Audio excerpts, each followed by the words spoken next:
Warning: the following podcast might be too truthful for most liberals. Listener discretion is therefore advised.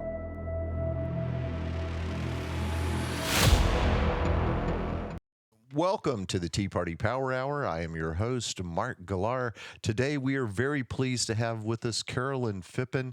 She is running for Mitt Romney's Senate seat in Utah. And I got to tell you, just knowing that he's going to be gone is great. Yeah, I don't know. I don't even know which party the guy's in anymore. But Carolyn is running for that particular seat in a crowded field. Now, you have worked for Mike Lee, which led to you being called Mike Lee in a dress, Mike Lee in a wig, and I know. What is it with these people? And also, you're the executive director of the Freedom Front of Utah. Carolyn, welcome to the show. Hey, thank you so much for having me. Absolutely. I got to tell you, after the guy that you've had in the seat for a while, the idea that someone that actually has worked for Mike Lee and is similar to Mike Lee is running for that position is music to the ears of conservatives all over the United States. And, you know, while a lot of people listening may not be able to vote for you, they certainly have an interest in the makeup of the United States Senate, and they can send campaign contributions. So keep that in mind, audience, as we go through this. Well, tell me about yourself. You're not really a career politician. You're a mom. You've got 5 kids. You've done some political work in the state of Utah, both for Mike Lee and then what was the other gentleman's name? Greg Hughes, the former Speaker of the House here. Okay, yeah. So not inexperienced, but still, you know, not a career politician. So you have a crowded field. I understand 2 of these people have already, they're kind of daddy warbucks, and they've already donated $1 million to their own campaign. So how do you go up against people like that have money falling out of their pockets? Yeah, I'll tell you, you're a better candidate. That's how I do it. I'm a better candidate. Here's the thing. We have a process in Utah where we have a caucus convention system, and then we go on to a primary. And that was actually as a result of Mike Lee taking out a sitting senator 12 years ago. So they added the primary where you could lose at convention and still, after spending like $500,000 to gather enough signatures and get on the ballot, you could still appear on the ballot even after a loss. Wow. So I know, it's amazing. And it was just to ensure that those in power and those connected to the establishment with the money can still get on the ballot, even if they're taken out at convention. So that's what I'm up against. I plan to come out of convention as the winner and then take on a bunch of candidates who've gotten there with their money. We actually have a number of high dollar candidates. And here's the thing, when you look at where the numbers are right now, none of these have been released. We all have our internal polls. I actually have talked to some of the other candidates and their people, and my polling looks like theirs does. And I will tell you, I have been neck and neck and am starting to make gains on somebody who has spent 20 times the money I have and has quite a bit more name ID. So this is the beauty of this kind of a system where you have a convention. There are 4,000 delegates. Our convention is tomorrow. And we have been since March 6th marketing to those 4,000 delegates, making phone calls, holding meetings, and reaching out to them through emails and texting so that we can actually get to people without spending massive amounts of money. But some people have still spent $2-3 million already. Wow. I have to ask, how did Mitt get elected in the first place? Was it just his name recognition from having run for president? Yeah. Yeah. Okay. Yeah. And here's the thing, in Utah in 2002, I don't know if you remember, when we were hosting the Winter Olympics, there was a scandal. The funny thing about the scandal, I'll put that in air quotes, is that we still shouldn't have, but we did what every other city does when they're trying to woo the Olympics, and there were gifts purchased for those on the committee and this kind of thing. So, but it was a scandal when Utah did it, and we ended up with Mitt Mitt coming in to save the games. He really, and I think he'd been living in Boston at that time. And, we have a strong presence of the Church of Jesus Christ of Latter-day Saints here. He's also a member of the church. So you have that, he's one of us, even if he's from somewhere else. We all know the name. And he saved the Olympics, for heaven's sake. So there is this love for the Olympics and what he did and the name ID and all of that. Yeah, that makes a lot of sense. Now, you strike me as a candidate who is going to differentiate yourself by your position on the issues. So let's talk about a few of them. Immigration. Yeah. Immigration. I'm in Texas, by the way. Complete disaster. Crime rates, drain on the welfare system, you name it. What are you going to do as a U.S. Senator to help control the border? Yeah, it seems to me, and I even discussed this in a forum that I had with Mike Lee a couple weeks ago, and that is, I told him, I said, I wish there was some answer other than the one that I know. Tell me that there's something else. But essentially, it really does have to come down to the fact that the legislative branch has ceded control to the executive branch for far too long, right? You have a president who refuses to actually enforce the laws that are in place, but says, give me more money and then I'll start enforcing the laws. How about we'll give you less money and expect you to enforce the law? And until you decide you're going to, there is no more. People have been too afraid ever since that shutdown 10, 12 years ago, have been too afraid to say no. And the executive branch, the president has and frankly, leadership in Congress, they have been spending out of control. And it all goes hand in hand. We have got to have a Congress that says no more until you do your job. One of the things that I found interesting is when I learned that the Joe Biden administration had brought in, over 300,000 immigrants via plane. Yes. I mean, that's against the law. He's bringing in people and helping them violate our immigration laws. How is he even still in office? Yeah, how's there not an impeachment there? And that's the other thing where that the impeachments of Donald Trump were total farces, because we have things that are significantly worse going on right now. And the very people who voted for those aren't even talking about impeachment in this case. And you see what happened with Mayorkas. And I don't know what the legal basis of that impeachment was, if it was legitimate or not. It seems to me like there has to be action that you can take against an executive branch leader who is refusing to appropriately apply the law. So I just think the refusal and the dismissal of senators to actually vote on a conviction in that case just makes it very evident that there's no interest in equal application of the law at all. Oh, no, there really isn't. And I think that's one of the most disgusting things going on in America right now. And it's why a lot of Americans feel like they don't have a voice, because they feel like when the guy in the other party does it, he or she gets away with it. But whenever someone in our party does it, they go after them, even when they have to contort the law to do so. I mean, take a look at what's going on with E. Jean Carroll. They reopened the statute of limitations so that she could go after Donald Trump. Look what's going on with Alvin Bragg. I don't even think he knows what the basis for his lawsuit is.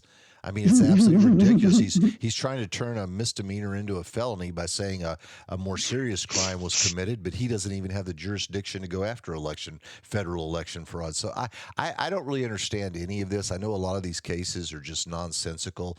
I think if you were an alien looking down from outer space and you were observing all this, you would just say that the Democrats are throwing everything but the kitchen sink at Donald Trump from a legal standpoint, lawfare, because they're afraid of him. And as a conservative looking at this, I'm just sort of like, well, my people don't really have a voice. And then you look at what's happening with the anti-Semitism in America. I think the country's lost its mind. But let's get back to some of these individual issues. Another thing that I haven't heard about in a long time, and I was happy to see it in some of your campaign stuff, was, Ross Perot did a great job of bringing up the national debt. that funny little guy sat on national television for 40 minutes with a bunch of charts that looked like he had done them by hand, and people were all of a sudden going, "Holy cow, we've got that much debt." And he put up a map and he said, everything on this side of the Mississippi goes just to pay the taxes from this part of the country, pay just the interest on the national debt. So talk to me about the national debt. Have we forgotten about it? Is it too late to do anything about it? Are we going to go broke? Yeah, here's the thing. The people haven't forgotten about it. Washington seems to have lost its mind completely. None of this makes any sense.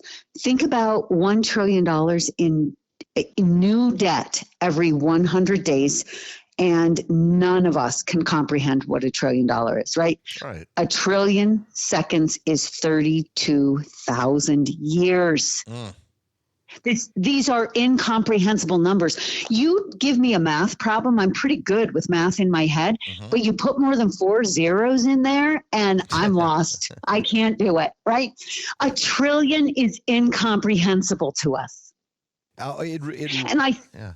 So what do we do about it? I mean, can we, I mean, right now, I mean, it's like we're way over our limit on our national credit card. What's going to happen? Yeah, I don't think any of this is pleasant, right? We know that BRICS nations have already started buying and selling oil outside of the dollar. We know that our capacity and ability to print money and continue borrowing is based on the fact that we're the world reserve currency. Right? Right. And that can't continue if that's not a respected system. If other nations refuse to use the dollar, just think about what we're doing in Ukraine. And you had Russia when we kicked them off the SWIFT system. Remember what they said? Basically, okay, that's fine. We're just going to sell our natural resources in rubles or something other than the US dollar. That's not a good thing for us. It seems like there's no strategy in anything that we're doing. If like there's no strategy for the American people, if by strategy you mean doing what's best for Americans, there's no strategy. And I just can't believe that those who lead this nation are that stupid. So there has to be another answer to it, right? Because none of this makes sense. And so right, I don't think we will be able to continue this way for long. And I'll tell you, in the state of Utah, in the past couple of years, we had Representative Ken Ivory pass legislation that starts to, within the state, increase our ability to utilize gold and to have gold stores. We have something called gold backs that can be used, I think, nationwide, but they are gold has been incorporated into the actual physical bills, and it's just very small amounts. So they're like $5 bills and 10 and 20 and 100, so that these can be used, and it's a separate currency that is illegal in our state. I think that this sounds kind of crazy if you're not paying attention, but we have to start preparing and figuring out what happens if we lose our world reserve currency status, because this debt is not only absolutely, the debt load is absolutely unsustainable, but we cannot continue down this road in a way that will allow us the current lifestyle that any of us have. So that's just the reality of it. The people in Washington seem to think that all you have to do is fire up the printing presses and print more money, but they don't seem to understand that when they do that, they devalue the dollar, and it's like a tax on the people. If everything you've been saving all your life is suddenly worth a lot less because Washington doesn't stop printing money, I mean, again, it all comes down to a tax on the people. And I don't think the people we have in Washington get that, or they get it and they don't care. Yeah, I can't explain what's going on, because I look at this. In fact, I said to Senator Lee, we were texting, I don't know, a year or two ago, when it was one of the big votes going on with an omnibus or something. And I said, Mike, it really looks to me like it's just a looting of the treasury as everything goes down. I mean, look at the way some of this money is being spent. It's absurd. It makes no sense to the average person who understands that, like, dollar out means you have to have a dollar in, and we know they print money, right? Mm-hmm. But some of the priorities and ways that this money is being spent, again, just don't square with any kind of responsible governance or management. So I just think we have to be prepared individually, because we will not. I know families that I've spoken with on the campaign trail who are getting within their family third and fourth jobs just to be able to afford food. And that is where this is headed. I think that'll increase. Oh, but haven't you heard the White House? I mean, we've got the strongest economy that we've had in years.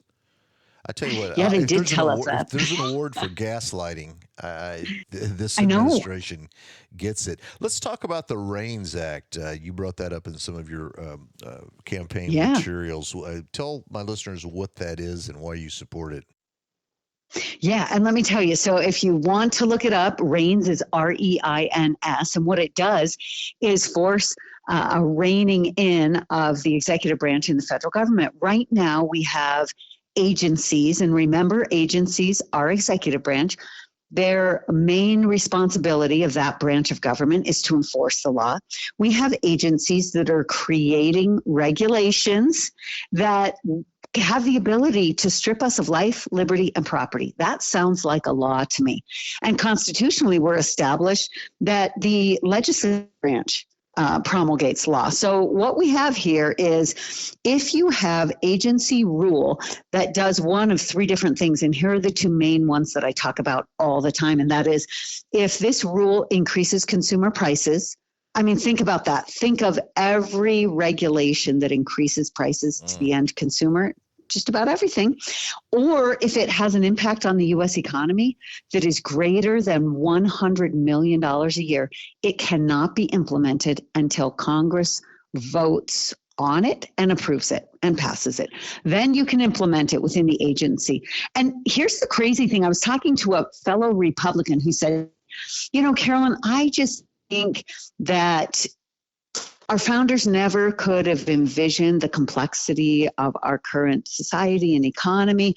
And I don't think they would have expected that. And I looked at him and I said, if you do not believe that we should be following the Constitution, then I strongly encourage you to lead an effort to change the Constitution. But to say that doesn't work with the way we want to do things. So while we elect people who take an oath to uphold the Constitution, we expect them to violate that. That is the height of immorality. I agree. Right? It's a no-go for me. Yeah, and I believe it was Rahm Emanuel who said the Constitution was overrated. I mean, well, here's what I tell people all the time, because I love conversations about the Constitution, because I consistently say a couple things. Number one, the Constitution was the negotiated middle for the founding of this nation, right? So if I'm a constitutionalist, I think conservative has lost all meaning because everybody uses it and nobody can define it. So I call myself a constitutionalist, and it is the middle. Anybody operating outside of it is an extremist. Okay, so once we have that down, and then the second thing is, I like to tell people that the Constitution is the document that protects you from the force and power of government. That's all it is. So which one of those liberties that the Constitution protects, your God-given liberties protected by the Constitution, which one of those are you willing to give up? It creates a structure to protect those, and then it lists out a number of specific liberties to protect just in case the structure wasn't good enough to help you understand. That's all it is. So tell me, and I'll actually bring up examples. Like, are you willing to give away your right to whatever, be free of searches without a warrant? Although we do have a lot of Republicans who seem to think that's okay in Congress these days. Yeah. Amazing. I don't understand what's going on. I mean, I'll copy Bill O'Reilly. I'm a simple man and from a small town, and I look at all this and I just feel like the world has gone absolutely nuts. And it seems like anytime anyone has a common sense idea, it's viewed as being radical. But one of the things I noticed that you guys do in Utah is that you do have one issue bills. How great would it be if we could do that at the federal level?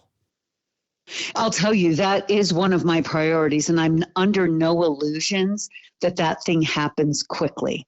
right? But I do think we need to start the conversation so that we can move in that direction. But I'll tell you too, I agree with you. I think the world has gone mad as far as our leaders. People, regular people on the ground, we all still get it for the most part. Yeah. For the most part, we understand. But I would say this, here's where we get lost when it comes to policy and governance and where we ought to be going too often, is that we don't ask the very fundamental questions. And if we can't answer those, like, for example, what is the proper role of government? What are the restraints that ought to be placed on government? Right? If we are not answering those questions, our founding answered those questions, but we've gotten away from that. So we have to push the conversation back. I'll tell you, I was part of an organized effort, last year, to pass legislation in the state of Utah, and you'll like this. So we're apparently celebrating months now.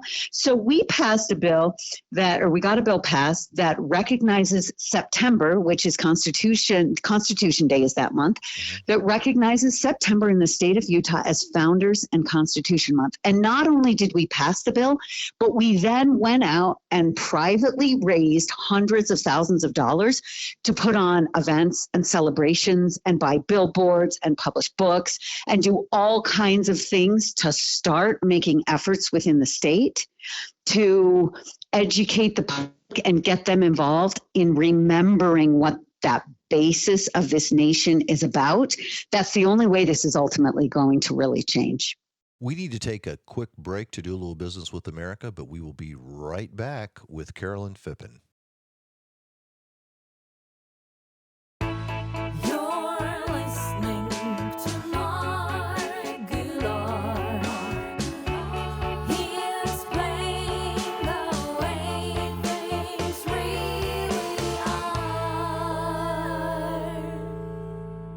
And we are back with Carolyn Phippen. She is running for Mitt Romney's soon-to-be-available Senate seat.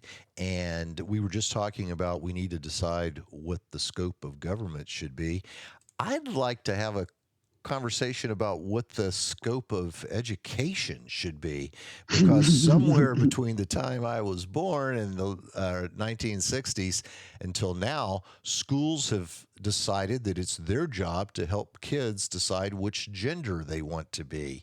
And as funny as that would have sounded when I was a kid, it's actually happening now. I saw a great meme where a mom and a dad were in the hospital and the doctor was holding up a baby, and the mother said, "Is it a boy or a girl?" And the doctor said, "Well, I think we better let their kindergarten teacher decide." You know what I'm saying? So I don't know when schools decided that it was their job to interfere in something like this. We always talked about reading, writing, and arithmetic, but gender evaluation wasn't one of the things on that list. In the heels of this Title IX stuff, 1,500 pages. Talk to me. What do you believe the role of the schools should be in deciding gender? And what do you think about, even though it's kind of hard to digest, this new 1,500-page addition to Title IX?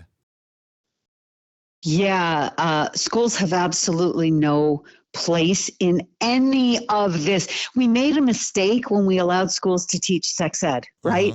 When we decided that it was their place to take any of these discussions out of the home. And the argument that was made for that long ago, I think it was before I was born, actually, the argument that was made for that was actually it would drive down teen pregnancy.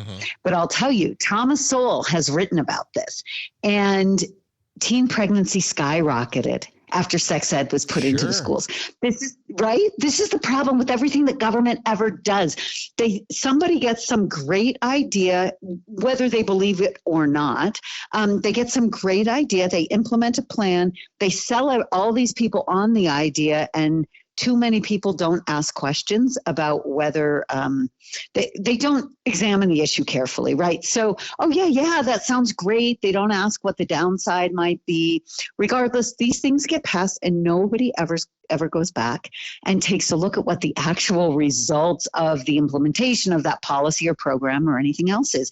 And so we have slowly moved, and that slow pace has been accelerating in recent years, from a place where we turned over those very fundamental conversations that should be happening in the home and in family families, 2 teachers.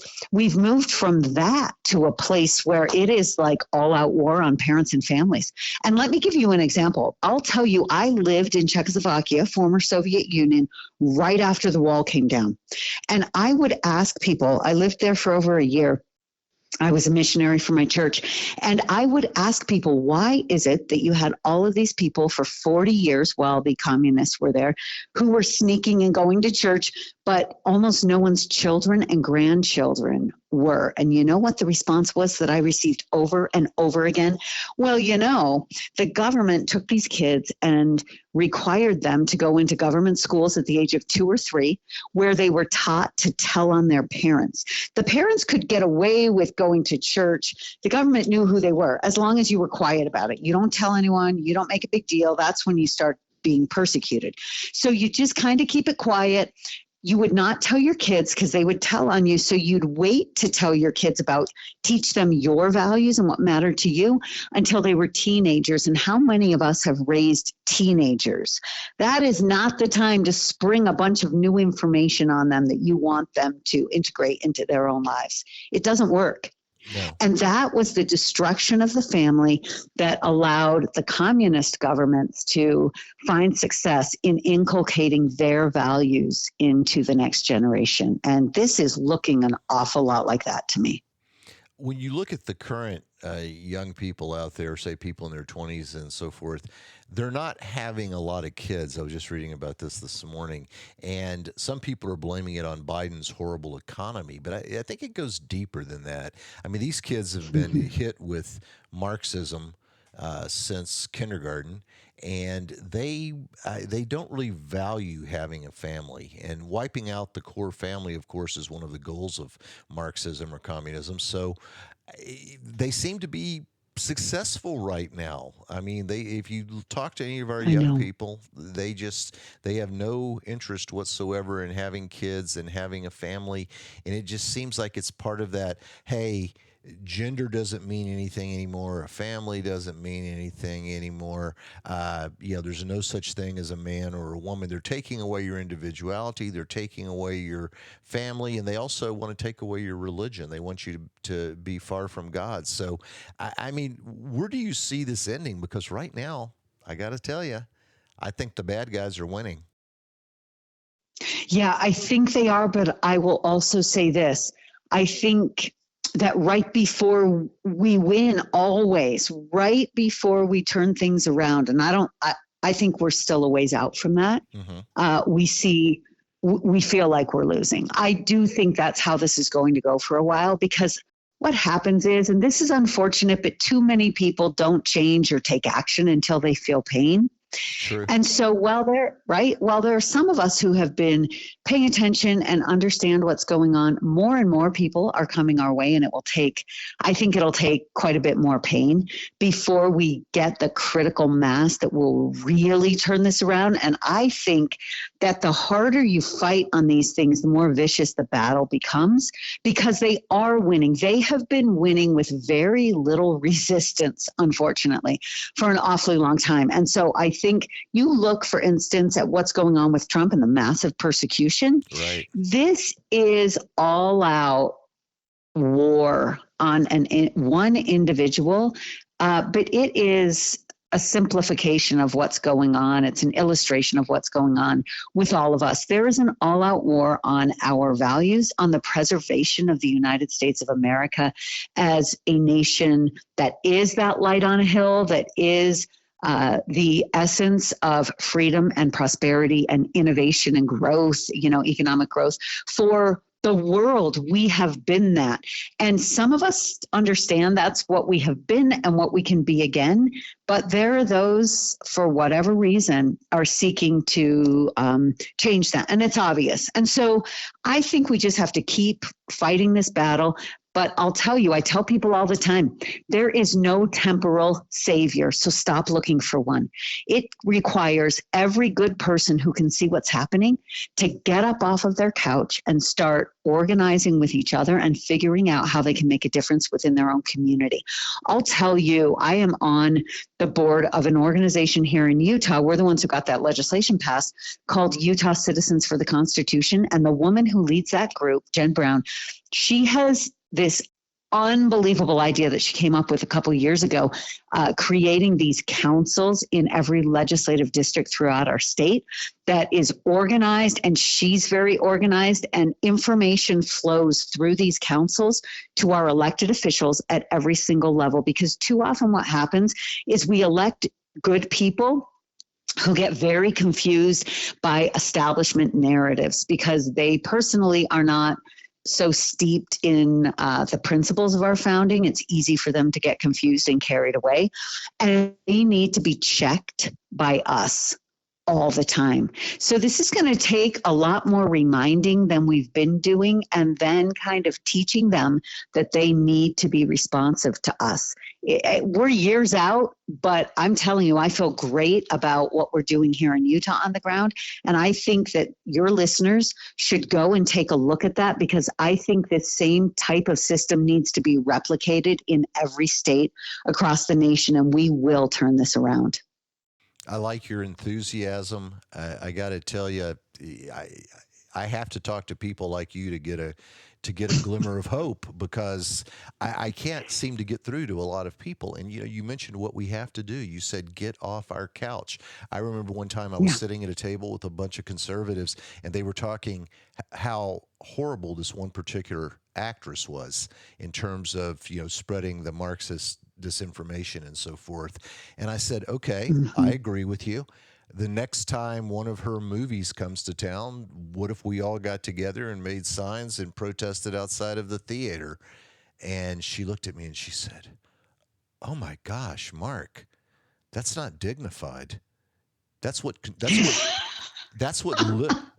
liberals do. We're not liberals. Yeah. That's beneath us. We shouldn't be doing things like that. And I was just like, well, I guess we can see now where the problem really is. I mean, we have one group that's willing to be vocal, and another group of people who feel like, oh, wow, this is so undignified. I'm going to stay on my couch. So I hope a lot of people out there are listening, and I hope a lot of people after listening to you want to get off of their couch. Well, let me ask you this. I always like to ask my guests before I let them go. Is there anything you wanted to say about your campaign, including how people can support you, that we haven't covered yet that you would like to say to my listeners? Well, I would say yes. Please go to my website, check things out, and I would love your financial support.